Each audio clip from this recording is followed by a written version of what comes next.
Bismillahirrahmanirrahim. Assalamualaikum warahmatullahi wabarakatuh. Innal hamdalillah nahmaduhu wa nasta'inuhu wa nastaghfiruh wa na'udzu billahi min shururi anfusina wa min sayyiati a'malina. Man yahdihillahu fala mudilla lahu wa man yudlil fala hadiya lahu. Ashhadu an la ilaha illallah وحده لا شريك له وأشهد أن محمدا عبده ورسوله اللهم صل وسلم عليه وعلى آله وصحبه ومن دعا بدعوته ومن سار على نهجه. نوينا التعلم والتعليم والتذكر والتذكير والنفع والانتفاع والإفادة والاستفادة والحث على التمسك بكتاب الله وسنة رسوله والدعاء إلى الهدى والدلالة على الخير ابتغاء وجه الله ومرضاته وقربه وثوابه سبحانه وتعالى. أما بعد. Jemaah salat subuh Masjid Baitus Salam yang dirahmati Allah, alhamdulillah wa syukurillah. Di pagi hari ini kita mendapatkan nikmat dari Allah, bisa melaksanakan Qiyam Ramadan. Alhamdulillah wa syukurillah, kita bisa melanjutkan kajian kitab Riyadhus Shalihin, yang mana insyaallah kita masih berada di babun fil yaqin wat tawakkul, bab di dalam keyakinan dan tawakal. Insyaallah kita akan membaca hadis yang kelima. Hari ini kita berada di hari yang ke-17 kalau yang berpuasa hari Kamis, dan hari yang ke-18 kalau yang berpuasa hari Rabu. Di hari Jumat kemarin itu tanggal 17. Ini momentum yang bukan ketepatan, tapi memang kalau kita melihat sirah perang Badar itu terjadi pada hari Jumat tanggal 17 Ramadan. Jadi kemarin itu pas. Jadi hari Jumatnya tanggal 17 yang berpuasa Rabu. Nah, kemudian ada istilah nuzulul Quran. Nuzulul Quran itu sering dihadapkan dengan istilah ini, dan ada yang bertanya, karena nuzulul Quran artinya turunnya Al-Quran. Itu kan memang Al-Quran mengatakan inna anzalnahu fi lailatul qadar. Kita turunkan Al-Quran di malam Lailatul Qadar. Nah, apakah yang dimaksud turunnya Al-Quran di 17 Ramadan itu adalah malam Lailatul Qadar? Nah, di sini saya ingin memberi penjelasan singkat supaya kita paham dan bisa menyikapi. Ada sebagian yang memperingati, ada sebagian yang tidak memperingati. Al-Quran itu, ini sepakat ulama, diturunkan oleh Allah dengan dua periode. Periode pertama dari Lauhul Mahfuz ke Baitul Izzah. Baitul Izzah itu langit dunia. Ini diturunkan dari awal sampai akhir. Nah, itulah yang dimaksud. Artinya ketika turun pada saat itu dari Lauhul Mahfuz ke Baitul Izzah itu yang dimaksud inna anzalnahu fi lailatul qadar. Itu malam Lailatul Qadar. Dan itu yang dimaksud inna anzalnahu fi lailatin mubarakah. Sesungguhnya kami menurunkan Al-Quran itu pada malam yang diberkahi. Pada saat itu Lauhul Mahfuz ke Baitul Izzah. Nah itu bertepatan dengan bulan Ramadan. Syahrul Ramadan allazi unzila fihil Qur'an. Syahrul Ramadan allazi unzila fihil Qur'an.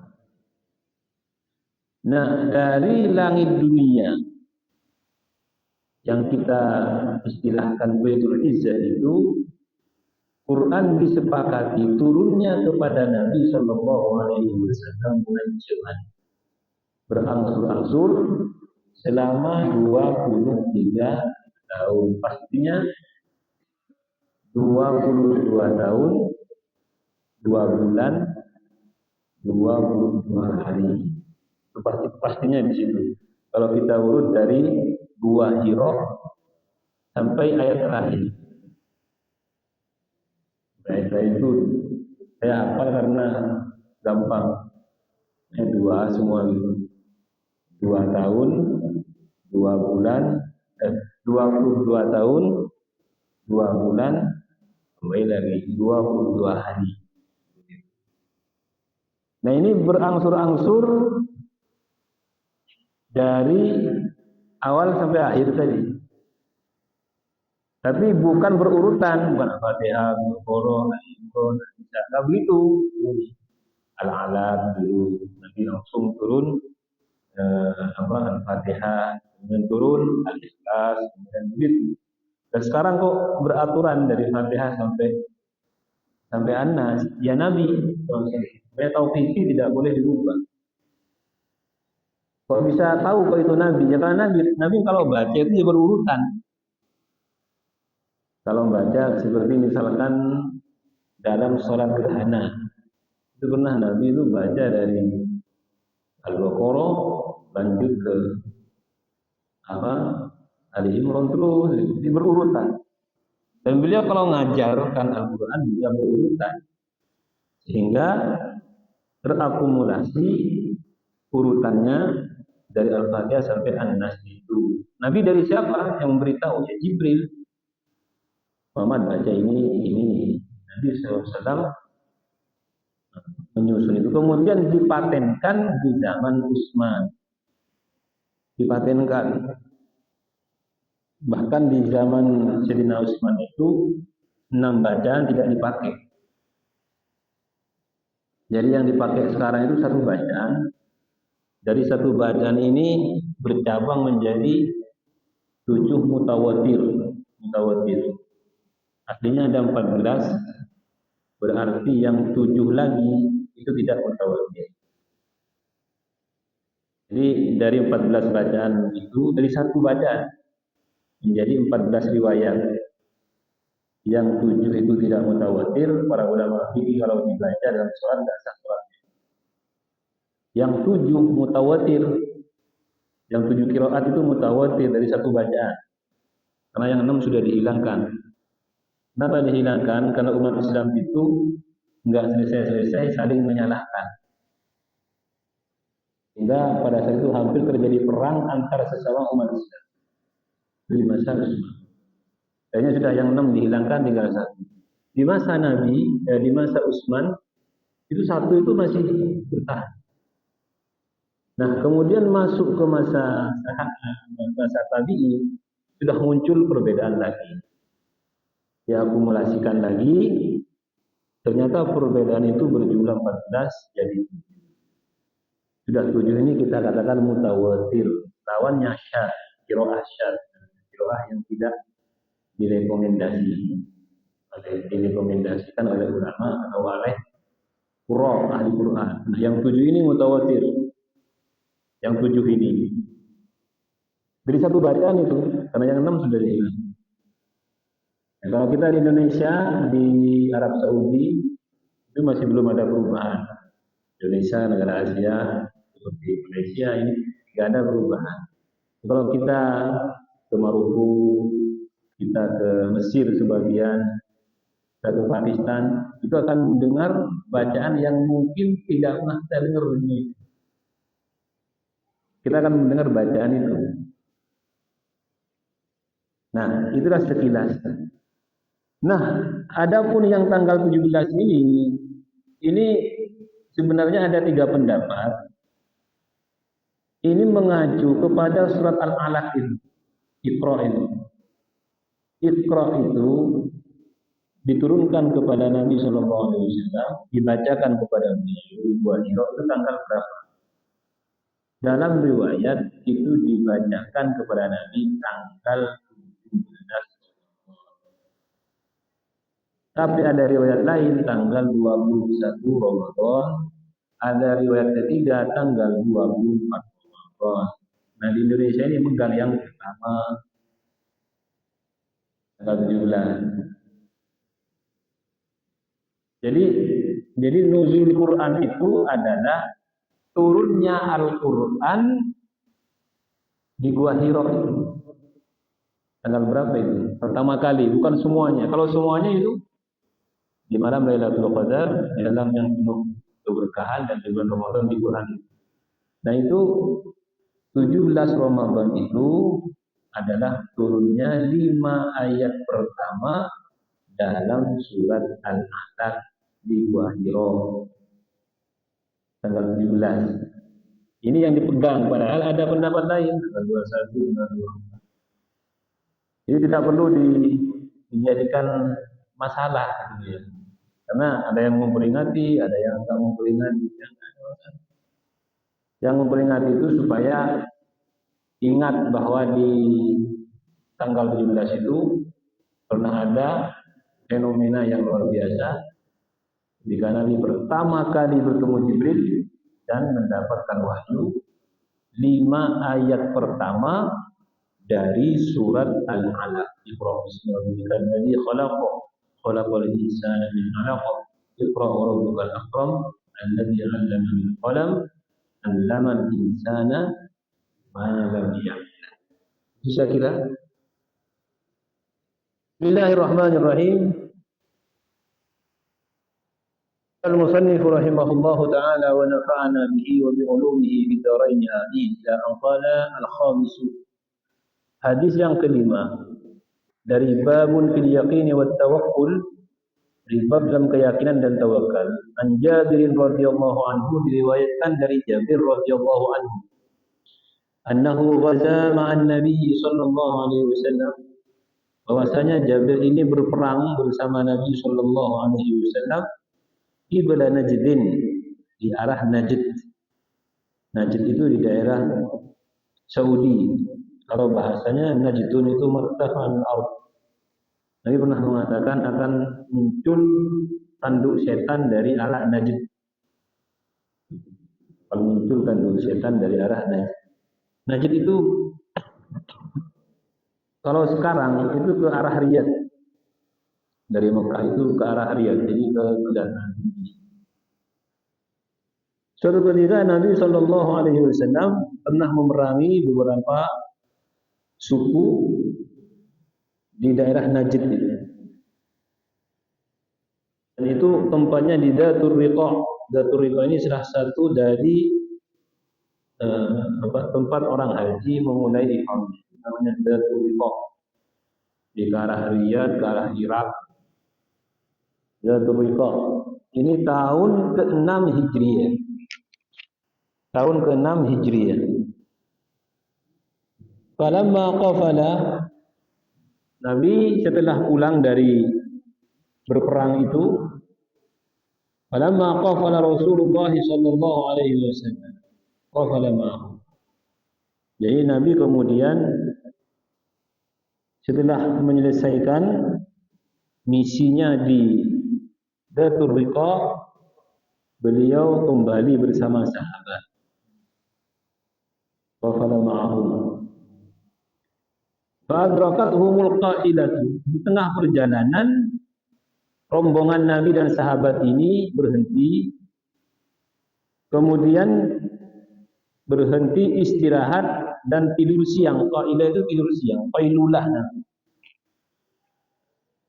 Tidur siang pada saat matahari terik itu hukumnya sunnah. Secara medis itu bisa menghilangkan stres. Jadi waktunya berbeda antar ulama. Qailulah itu kapan? Tapi secara umum makna qailulah itu tidur pada saat matahari terik. Jadi jam 11, ada yang mengatakan sekitar 1/4 jam sebelum zuhur, ada yang mengatakan 4 jam sebelum zuhur, atau setengah jam sebelum zuhur. Nah ini Nabi SAW melakukan qailulah, tidur sejenak, hiwadin katsiril idha, di satu lembah yang banyak pohon berdurinya. Jadi ketika itu sampai di satu lembah, tanah agak lapang, banyak pohon, dan pohon itu berduri. Fanazala Rasulullah SAW, di situ beliau singgah bersama sahabatnya. Watafarraqan nas, karena sudah ada di tempat yang lapang, sahabat-sahabat ini menyebar. Ada di pojok sana, ada yang dekat batu, ada yang di bawah pohon. Yastadilluna bisyajar, sahabat ini menyebar bernaung di bawah pohon. Ini mencari pohon tempat naungan masing-masing. Ada yang di bawah batu, ada yang di bawah pohon. Benazlah Rasulullah SAW tahta samurah. Nabi ketika itu menemukan pohon namanya pohon samurah. Samurah ini pohon yang biasanya diserap oleh madu, oleh tawon, oleh lebah ini, dan nanti jadi madu samurah.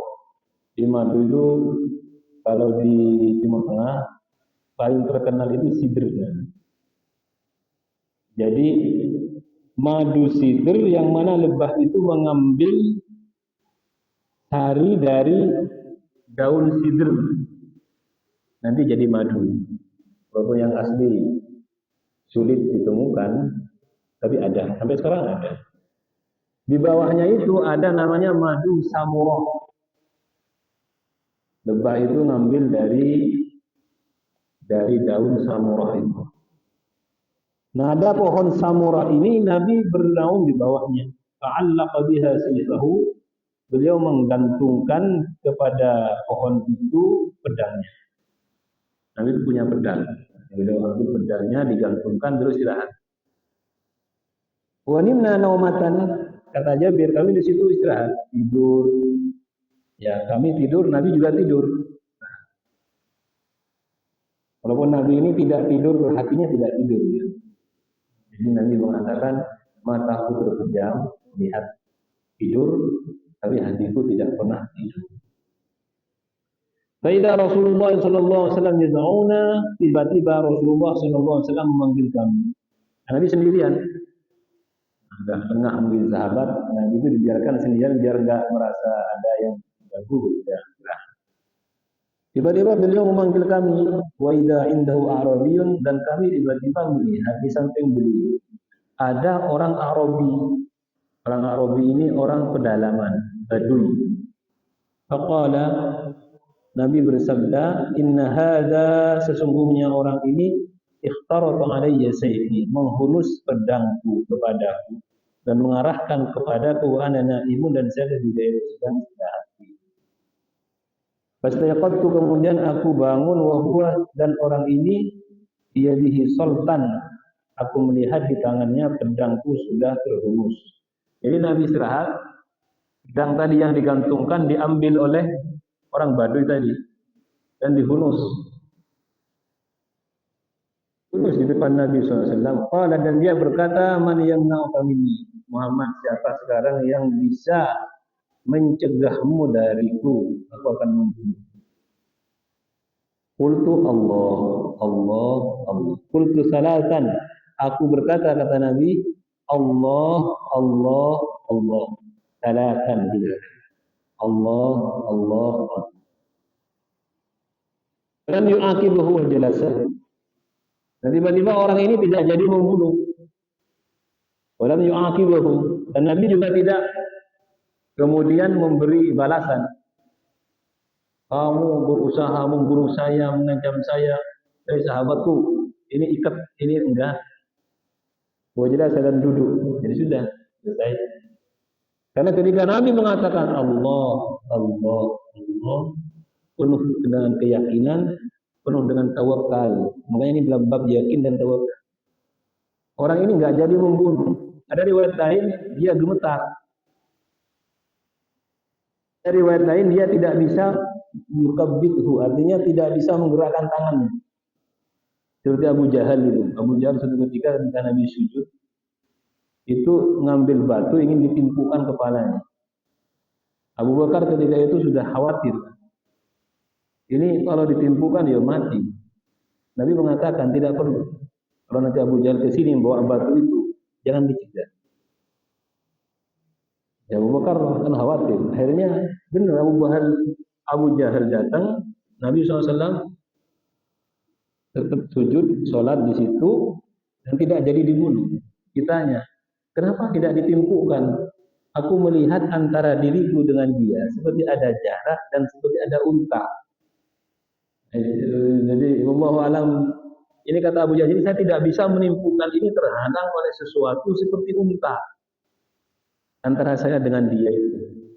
Dan saya sudah ingin tak timpukan kepalanya. Jadi ada penghalang. Dan Nabi SAW sama sekali tidak takut karena memang sudah difirmankan oleh Jibril.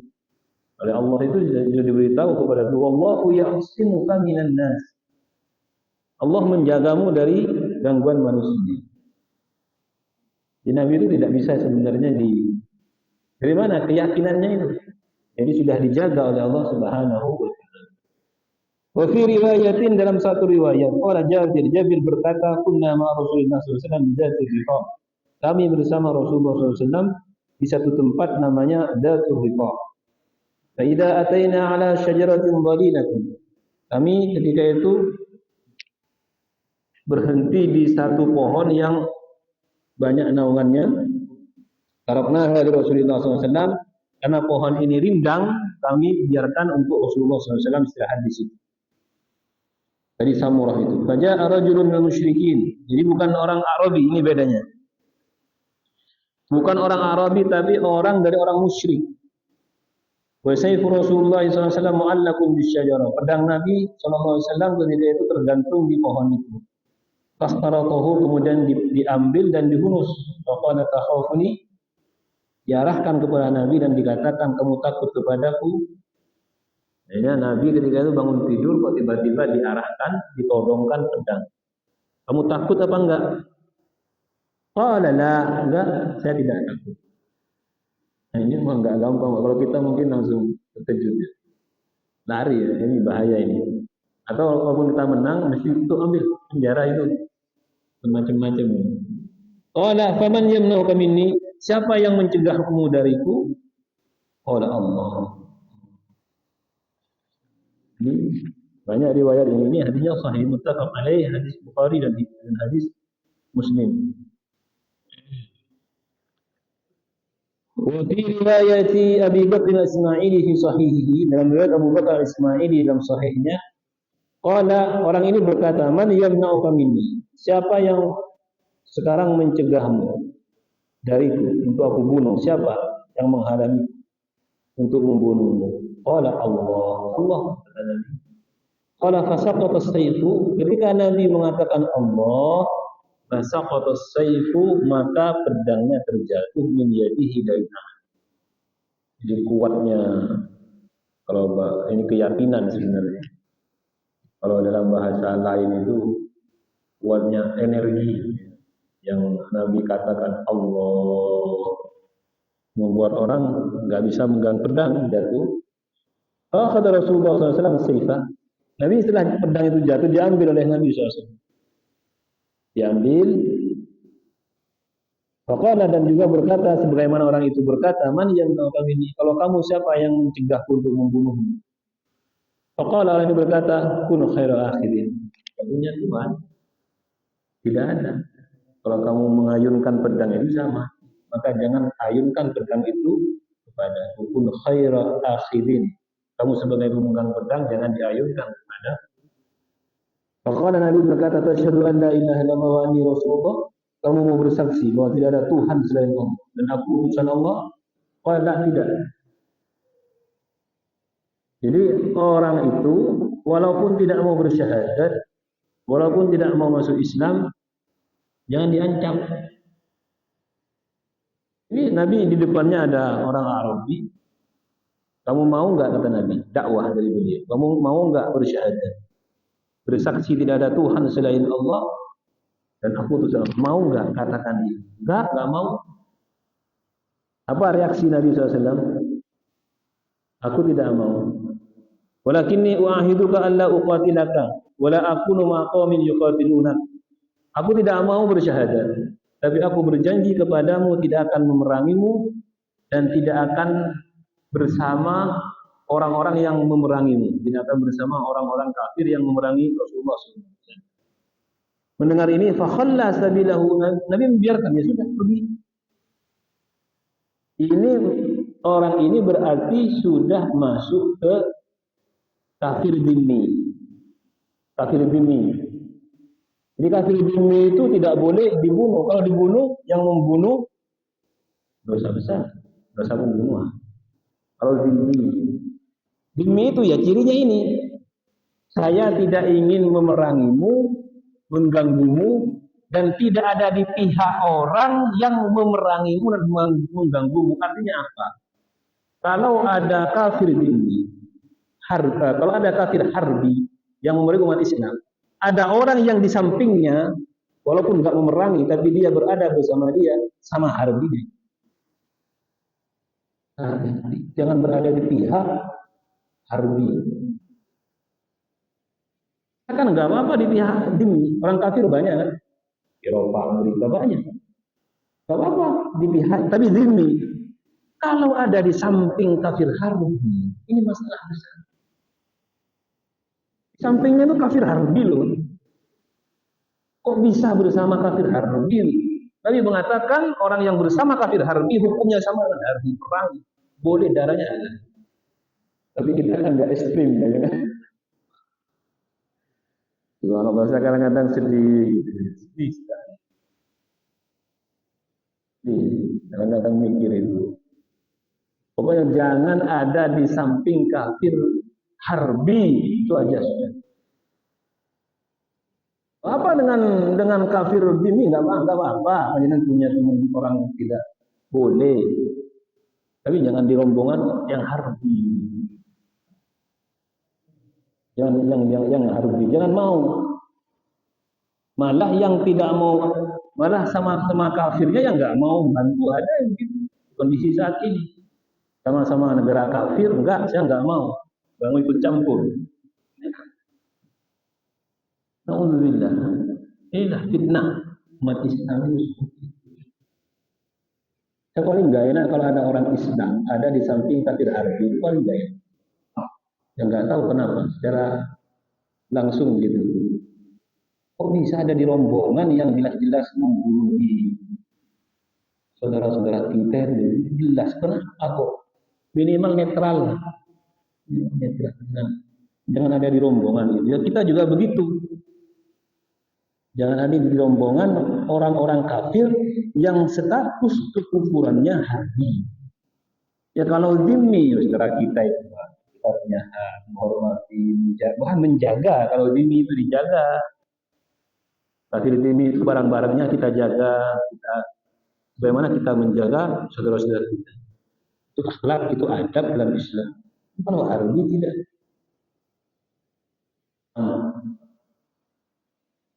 Fakhalla sabilahu, Nabi SAW karena sudah mendengar pernyataan dari orang musyrik ini, Rasulullah, saya tidak akan memerangimu dan saya tidak akan berdiri bersama orang-orang kafir yang memerangimu. Oh ya sudah, tidak apa-apa. Pergi, ada masalah. Kata ashabahu, faqala. Nah orang tadi, orang yang membunuh Nabi datang kepada kaumnya dan berkata, ji'tukum min indi khairin nas. Saya tadi bertemu Aku ini datang dari orang yang paling baik. Bayangkan, saya mau bunuh dia. Setelah itu dia punya kesempatan bunuh saya. Padahal saya nggak ikut agamanya. Saya hanya mengatakan saya nggak akan memerangimu dan tidak akan berdiri bersama orang yang memerangimu. Ya biarkan. Harusnya saya ini dibunuh, ditangkap, harusnya begitu. Tapi dibiarkan. Ini menunjukkan bahwa agama ini tidak bisa dipaksa. Nah, hidayah itu ya hanya disampaikan. Kamu mau nggak berbuat baik? Kamu mau nggak berhenti nakal? Kamu mau nggak untuk tidak melakukan itu lagi? Ya sudah. Kalau dia mau iya, ya sudah selesai.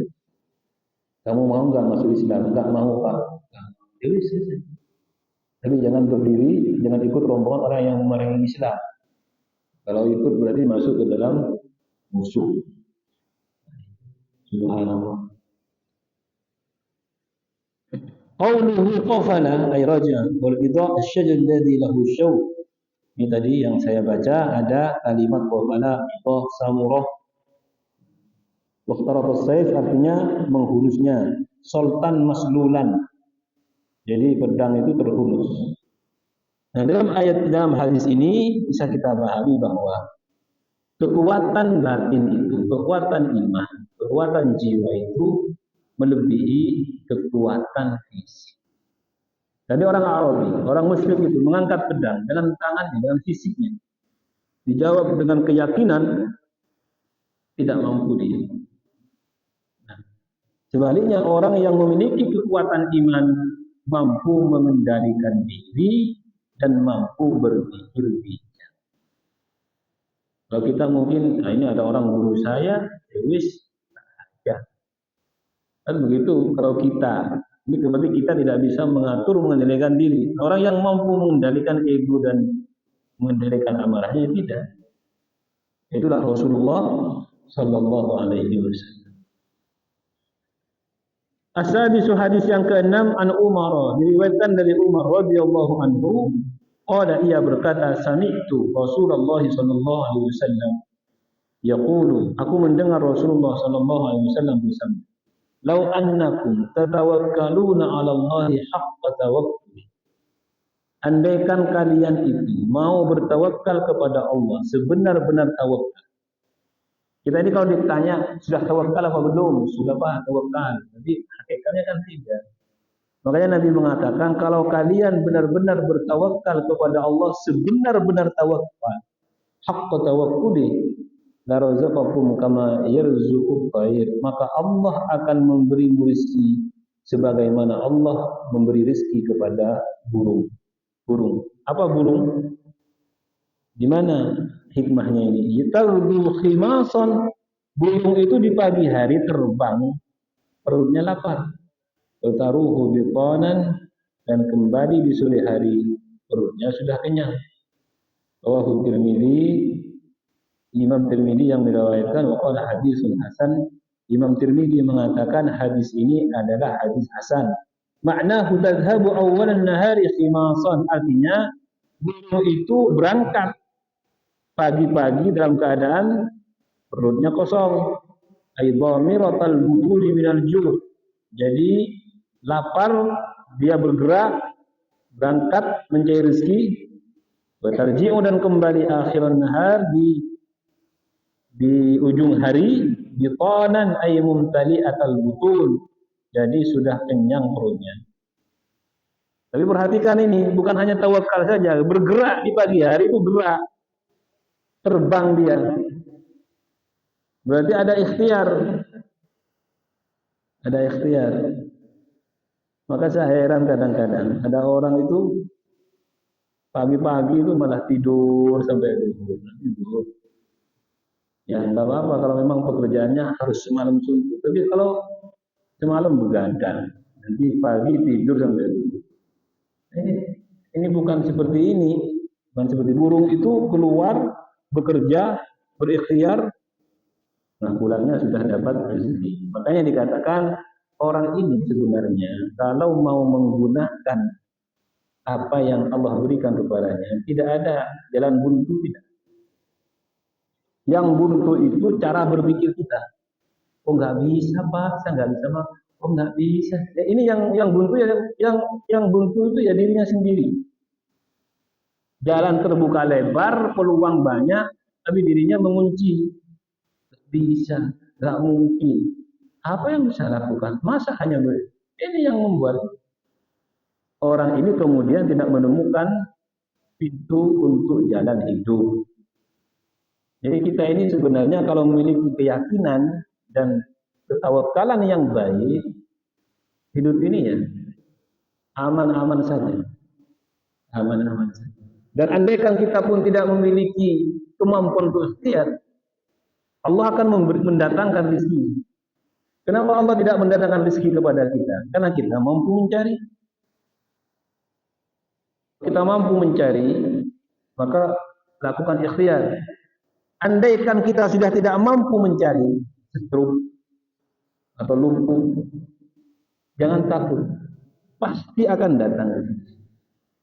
Pasti Allah akan memberikan solusi sesuai dengan yang Allah kehendaki. Pasti itu. Malah itu lebih terjamin. Kalau orang nggak bisa kemana-mana, insya Allah nggak akan mati kelaparan. Yang penting jangan sendirian. Mesti aja. Kadang-kadang hanya orang itu kadang-kadang nggak sadar. Ada orang di situ tidak punya siapa-siapa, nggak bisa bergerak. Ternyata di sampingnya oleh Allah dibuka rezekinya dan dibuka hatinya sehingga dia mau untuk menjamin kehidupan. Itu karena barokahnya orang ini. Kadang-kadang kita itu dilancarkan rezekinya bukan karena kita, tapi karena banyak yang membutuhkan kita. Kan begitu Pak. Kadang-kadang oh ini punya saya, korun kalau begitu Pak. Oh ini saya sendiri, ini rezeki saya. Itu namanya korun. Jadi kadang Allah itu membuka rezeki kepada kita karena kita ini dibutuhkan orang. Contoh misalkan saya, banyak yang membutuhkan saya. 3 bulan ada yang datang, kali-kali anak-anak ini. Nah di situ kemudian dibuka di sini. Dengan misalnya bantu orang terus ini, ya tapi di situ kan nanti Allah akan memberikan jalannya. Jadi kadang-kadang rezeki itu datang kepada kita sebenarnya bukan untuk kita, tapi karena kita dibutuhkan oleh orang.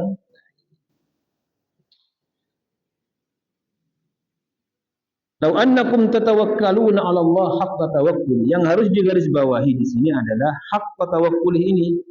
Sebenar-benar tawakalnya ini yang harus kita garis bawahi. Apa makna haqqa tawakkul? Sebenar-benar tawakal bi an ta'tamidu alaihi fi sa'il ahwal, menyandarkan segalanya kepada Allah dalam setiap keadaan. Wa tarau, dan kamu melihat annal khaira biyadihi wa min indi, bahwa kebaikan rizki itu adalah dari sisinya, ada di sisinya, biyadihi wa min indi, dan dari sisinya datang kepada kita.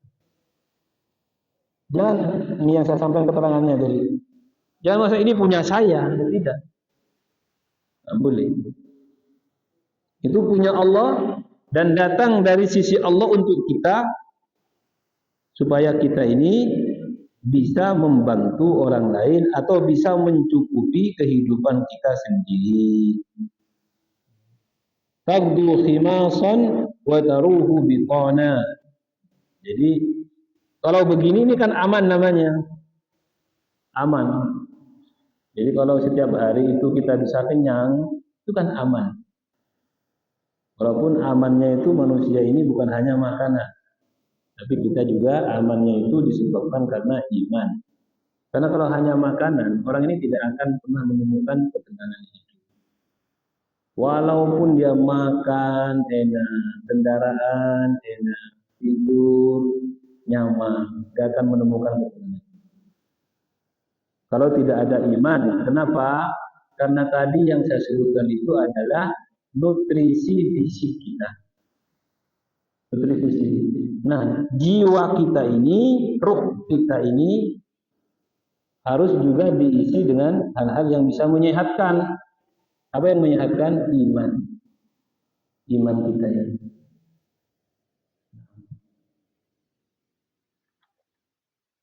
As-sabi'u hadis yang ketujuh an Abi Umarah al-Bara bin Azib, diriwayatkan dari Abu Umarah al-Bara bin Azib radhiyallahu anhuma, qala ia berkata qala Rasulullah sallallahu alaihi wasallam, Rasulullah sallallahu alaihi wasallam bersabda, ya fulan, ini hafalkan.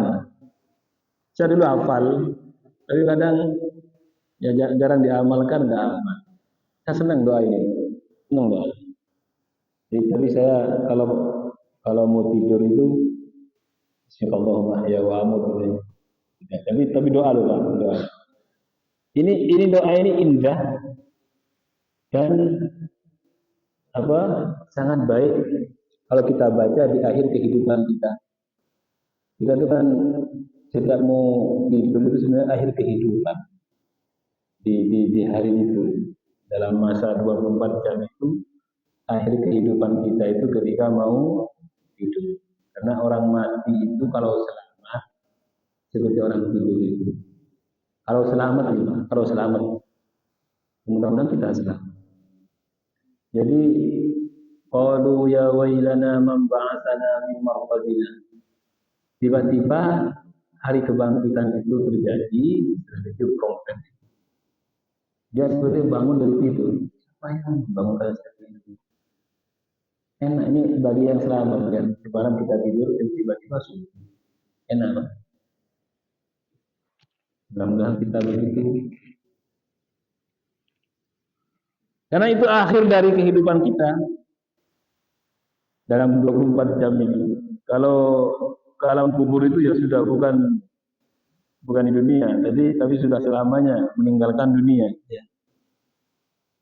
Nabi bersabda, ya fulan wa fulan, idza awaita ila firashika, kalau kamu sudah menuju ke tempat tidurmu, atau awaya itu sudah berbaring di tempat tidurmu, mau tidur, fakul, maka ucapkan doa ini, Allahumma aslamtu nafsi ilaika wa wajjahtu wajhi ilaika wa fawwadtu amri ilaika wa alja'tu dhahri ilaika raghbatan wa rahbatan ilaika la malja wa la manja minka illa ilaika amantu bi kitabika alladhi anzalta wa nabiyyika alladhi arsalta fa innaka in mitta. Sudah sampai sini.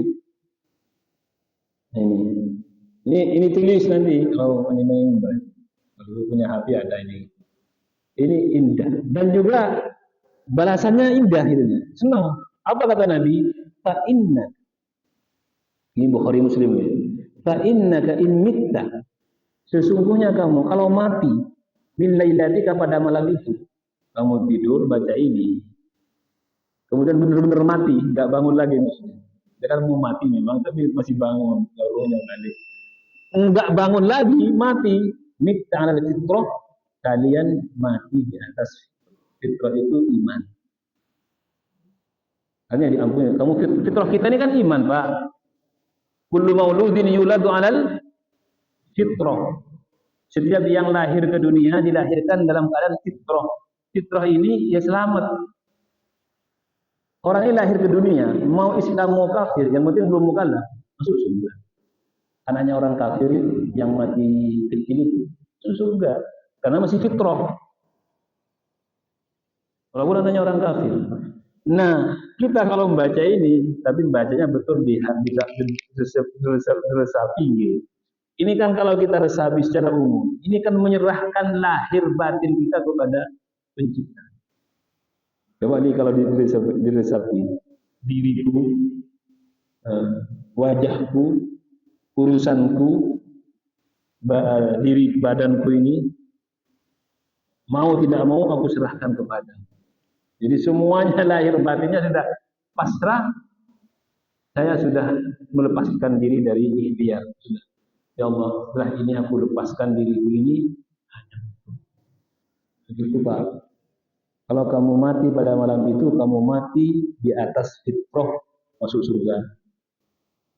Wa in asbahta, kalau kamu masih bangun di pagi hari, asabta khairan, kamu pasti dapat kebaikan. Pasti ada kebaikan tambahan yang tidak kamu dapatkan sebelumnya. Ya wallahu alam. Jadi khairan ini maknanya apa? Masing-masing kita akan merasakan. Ini dibaca ini. Saya senang. Saya kalau lagi khusyuk itu mau tidur baca ini. Tapi kadang-kadang kan kalau sudah ngantuk berat itu, nah, Bismillahirrahmanirrahim ya wa Tapi bukan hanya ini, doa-doa tidur itu bukan hanya ini. Dalam riwayat Fatimah itu putri Nabi, beliau diwasiatkan oleh Rasul kalau tidur baca Subhanallah 33, Alhamdulillah 33, Allahu Akbar 33. Kalau menurut saya riwayat tentang doa seperti itu banyak, tidak perlu ditambah yang lain. Sudah cari riwayat, ya yang paling pendek yaitu Bismillahirrahmanirrahim wa amud itu minimal itulah. Tapi ada beberapa riwayat dalam siapa yang kamu kalau mau tidur, coba baca, lihat riwayat, ambil yang paling sesuai dengan diri kita. Dan termasuk yang paling sesuai dengan saya. Dan saya pernah mengamalkannya ini. Jadi kalau ingat pas khusyuk itu, saya baca ini. Hadirkan hati ya Allah, setelah ini hamba tidak punya apa-apa lagi. Setelah ini hamba mau saya serahkan kepadamu. Ya andaikan ada orang mau bunuh saya, ada sihir mau masuk ke saya, ada hewan mau gigit saya, ada gangguan mau mengganggu saya bukan urusan saya. Aman lah, aman. Ini bukan hanya untuk itu sebenarnya. Saya kalau jalan masuk ke tempat-tempat, saya kan kadang keluar jam 2, kadang di tempat yang menakutkan. Baca ini enak. Ya Allah, setelah ini saya nggak tahu apa-apa. Aman lah, nggak ada apa. Allah yang menjaga itu. Yang penting akhirkan hati dan lepaskan ikhtiar kita sudah, melepaskan diri. Aman itu orang mau jahat ke kita, nggak jadi. Oh, kasihan ini. Nggak usah itu, lanjut. Itu kan dari Allah itu ya, dari Allah itu, dari Subhanallah. Jadi kita ini ya tidak perlu yang aneh-aneh, tidak perlu yang macam-macam. Cari, dan sekarang masih terbuka, mungkin internet masih ada. Kalau perang nuklir, perang satelit nanti dihancurkan di WIS. Selesai, tidak ada lagi. Jadi sekarang itu banyak tuh. Tapi sekali lagi jangan menyandarkan kepada informasi di internet. Ilmu itu bersana. Minimal kita tanya kalau mau diamalkan, tanyakan dulu. Ini ada di mana? Kalau dia sahih ada, dia baca. Fi riwayat sahihain dan riwayat Bukhari Muslim anil Bara dari Bara qala ia berkata qala Rasulullah SAW Rasulullah SAW berkata kepadaku tidak ada teman ja'aka kalau kamu mendatangi tempat tidurmu atau wudu atau salat kamu wudu seperti wudu salat ini sunnah ya yang ditanya Ustaz wudu sebelum tidur itu sunnah ya sunnah ini hadisnya. Tapi kan nanti setelah itu kita megang apa untuk istri, itu urusannya nggak usah wudhu lagi sudah.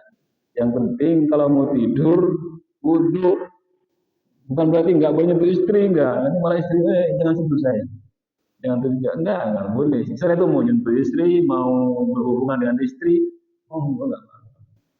Yang penting kalau kamu mau tidur wudhulah seperti wudhu sholat.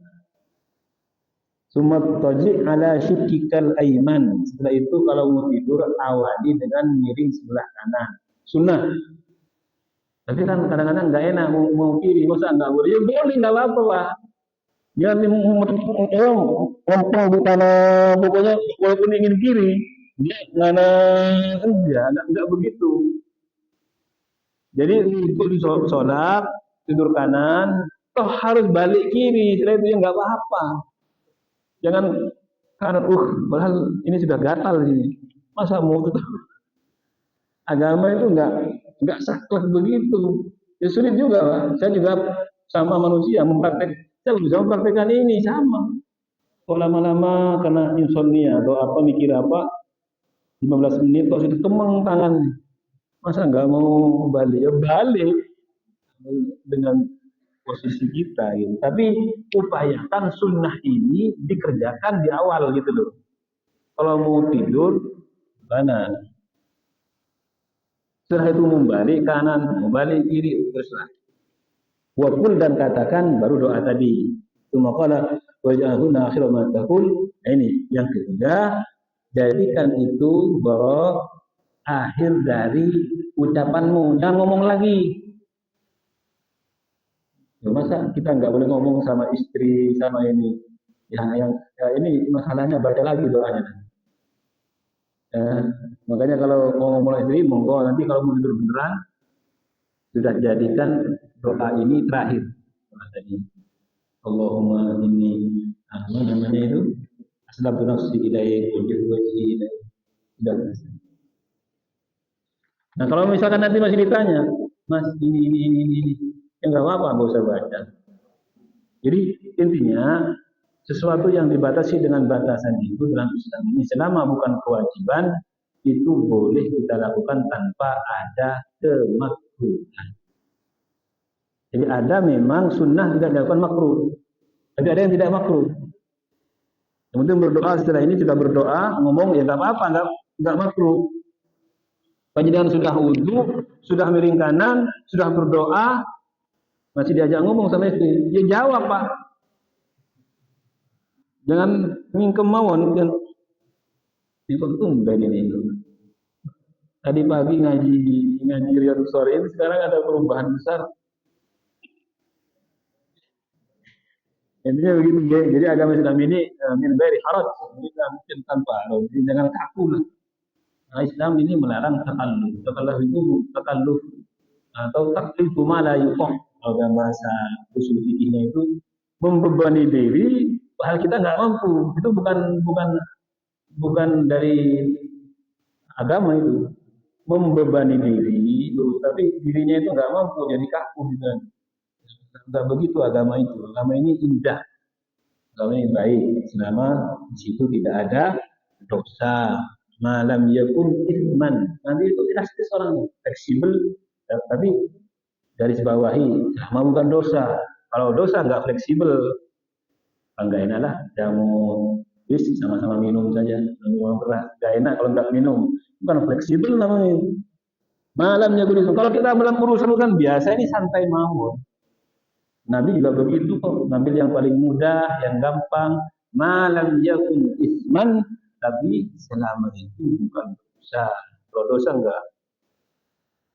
Kalau dosa enggak. Jadi kalau masih bisa ini kan enggak dosa tadi. Sudah baca, masih jadi. Malah dapat pahala kalau menurut saya. Jadi orang diantara sabda Nabi SAW, orang bergurau itu yang berpahala salah satunya ketika seorang suami bergurau dengan istrinya. Itu berpahala. Dan termasuk waktu yang tidak disia-siakan ketika seseorang itu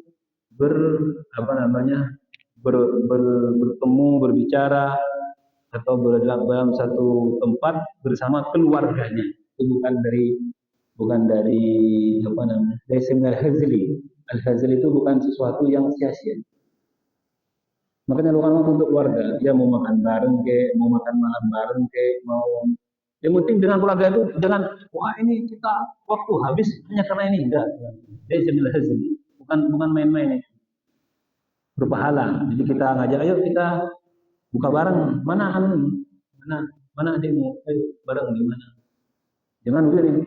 Gara-gara ini waktu saya habis. Yang enggak berpahala. Yang penting ya tetap jangan berlebihan. Wallahu a'lam bishawab. Mudah-mudahan manfaat dan mudah-mudahan kita ini termotivasi untuk terus meningkatkan keimanan, menumbuhkan nikmat menjadi orang beriman. Mungkin ada yang sudah sudah ya, tutup aja ya. Subhanallahumma wa bihamdika asyhadu an la ilaha illa anta astaghfiruka wa atubu ilaik. Wassalamualaikum warahmatullahi wabarakatuh.